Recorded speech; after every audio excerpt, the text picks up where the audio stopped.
Luke Jensen slow-walked his horse into the town. A tall, well-built man dressed in black from head to foot. He rode easy and loose, just another saddle tramp wandering through on his way to no place in particular. And Craig's Fork, judging by the looks of it, was just a step above no place. The settlement had started life before the war as an Indian trading post, swapping whiskey, steel knives, and Sharps rifles for furs and hides. First the trade was for beaver pelts, then buffalo skins. Then the furs and hides ran out. The end of the war pushed the frontier farther west, until the Lakota Sioux and the other tribes rose up fiercer than ever.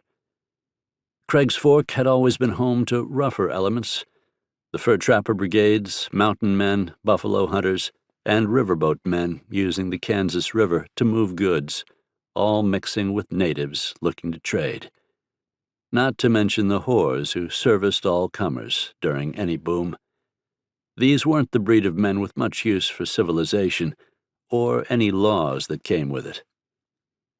As the trade in northern Kansas petered out, the rough but generally honest element gave way to outlaws and desperate men.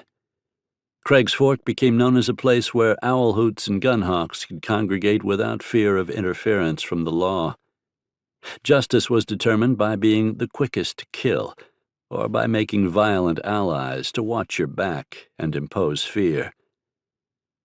Luke had followed a trail of rumors to Craig's Fork, searching for a wily half-breed killer named Daniel Yellow Dog, who led a mix of ex-Comancheros, young braves off the Indian Territory reservations, and hardened killers on the run from the law.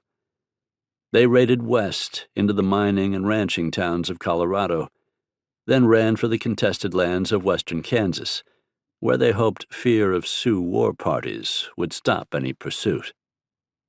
Luke turned his head slowly from side to side as he rode.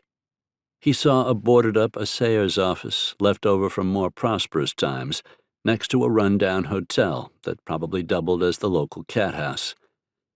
Those were the only two buildings made of wood. Lumber was expensive in treeless Kansas. The rest of the buildings were constructed out of sod. Several hogs rooted through a rubbish heap. Their squeals and grunts were the only sounds, except for the high-pitched whistle of the wind coming off the sea of grass.